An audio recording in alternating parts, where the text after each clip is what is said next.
Bonjour à tous et bienvenue. Alors aujourd'hui, on va parler d'un sujet super intéressant. On a souvent cette idée que passer la quarantaine, c'est le début du déclin, surtout pour la vie sexuelle. Eh bien, on va voir que c'est tout le contraire. Que ce cap des 40 ans, c'est en fait un moment charnière, une vraie opportunité de réinventer les choses et de construire un bien-être sexuel encore plus riche pour les années à venir. Ah, cette citation, elle parle à tout le monde, non? C'est tellement vrai. Quand on a 20 ou 30 ans, on a cette impression, cette quasi-certitude qu'on peut tout demander à notre corps. On se sent invincible, infatigable.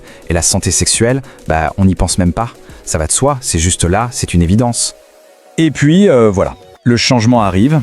C'est assez bien résumé ici. Avant 40 ans, on peut dire que la machine tourne toute seule. On n'a pas vraiment à y penser. Mais après 40 ans, le corps commence à demander un peu plus d'attention, un soin plus conscient, un entretien, disons, plus régulier. Et c'est vraiment ça, le tournant décisif.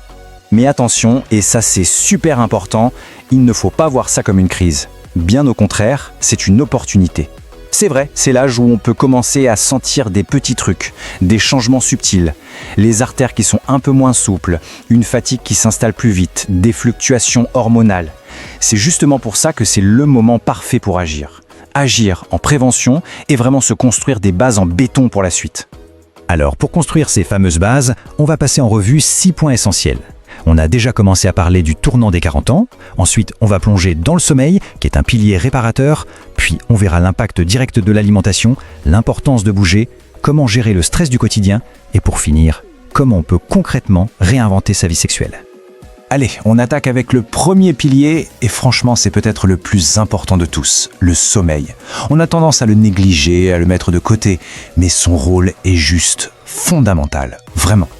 Le meilleur antidépresseur du monde. C'est fort comme phrase, mais c'est tellement juste. Le sommeil, ce n'est pas juste une pause, un moment où on éteint tout. Non, c'est un processus actif qui a un impact énorme sur notre santé mentale et émotionnelle. Ça va bien au-delà de simplement combattre la fatigue, évidemment. Et ce qui est vraiment fascinant, c'est de voir à quel point son action est directe sur la santé sexuelle. Regardez, un sommeil de qualité, ça permet au système hormonal de se remettre à zéro, de faire un reset. Et le plus fou, c'est pendant le sommeil paradoxal. Là, le corps se met au travail. Il répare, il entretient toute la mécanique sexuelle. Comment? En favorisant la circulation sanguine vers les organes génitaux.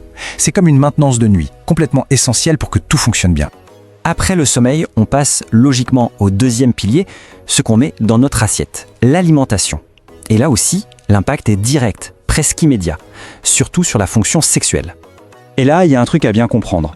Le premier endroit où une mauvaise alimentation va faire des dégâts, c'est souvent dans la vie sexuelle.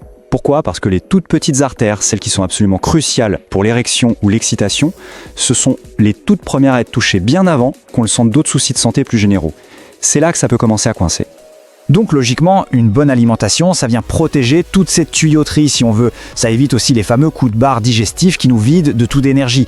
Et puis il y a un autre aspect super important, l'intestin, notre deuxième cerveau. C'est lui qui produit une grande partie de la sérotonine, l'hormone du bien-être, l'antidépresseur naturel. Donc bien manger, c'est aussi prendre soin de son état d'esprit, de son moral. Allez, on enchaîne avec le pilier suivant, le mouvement, l'activité physique. Et là, j'ai une super bonne nouvelle. Pas besoin de se transformer en athlète olympique pour voir des résultats. Pas du tout. Le vrai secret, en fait, c'est la régularité. C'est ça la clé. Les études sont claires là-dessus. Bouger 3 à 4 fois par semaine, c'est déjà énorme en termes de bénéfices. On ne parle pas de performance, mais de constance. Et ça, c'est un objectif qui est complètement atteignable pour la plupart d'entre nous. Et pendant combien de temps? 40-45 minutes par séance, ça suffit amplement. Pas besoin de courir un marathon, je le répète. Une simple marche rapide, mais un bon rythme, c'est déjà super efficace. L'idée, c'est vraiment de trouver un rythme de croisière, de bouger régulièrement sans que ça devienne une corvée.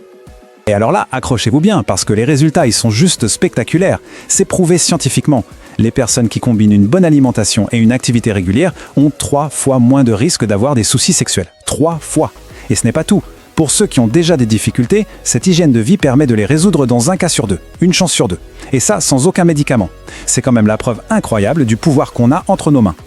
On passe maintenant au 5e pilier, un gros morceau, la gestion du stress. Parce que oui, après 40 ans, c'est souvent la période où tout s'accumule. Les responsabilités au boulot, la famille, la vie perso, tout ça crée une charge mentale qui peut devenir vraiment lourde. Et ce qui est très pernicieux, c'est un état qu'on pourrait appeler la zone grise. C'est quoi? C'est ce moment où on ne va pas vraiment mal, on n'est pas en dépression, mais on ne va pas bien non plus. On est juste en mode survie, on tient le coup. Et cet état, cette fatigue mentale, ça bouffe toute notre énergie. Or, la libido, le désir, ça demande de l'élan, de l'énergie positive. Ça ne se contente pas d'une simple absence de problème. Bon, alors qu'est-ce qu'on fait face à ça? Il y a en gros deux approches. La première, si c'est possible, c'est d'identifier ce qui nous stresse et de prendre de la distance. Mais bon, on sait bien que c'est pas toujours une option. Du coup, la deuxième stratégie, c'est d'apprendre à mieux composer avec ce stress. Ça peut passer par des techniques comme la pleine conscience, la méditation, ou même tout simplement s'obliger à prendre des petits moments juste pour soi, pour le plaisir. Ça peut vraiment tout changer. Et on arrive à notre dernier pilier. Parce que, imaginons, tout va bien. Le sommeil, l'assiette, le sport, le stress est géré. Mais il reste un ennemi redoutable, qui peut tout gâcher. La routine. La question est toute simple. Comment on fait pour l'éviter? Mais la réponse, elle, demande d'être proactif. L'idée, ce n'est pas d'attendre de se sentir blasé pour réagir, c'est d'agir en amont, de manière consciente. Et pour ça, il y a un processus assez simple, en 2 étapes.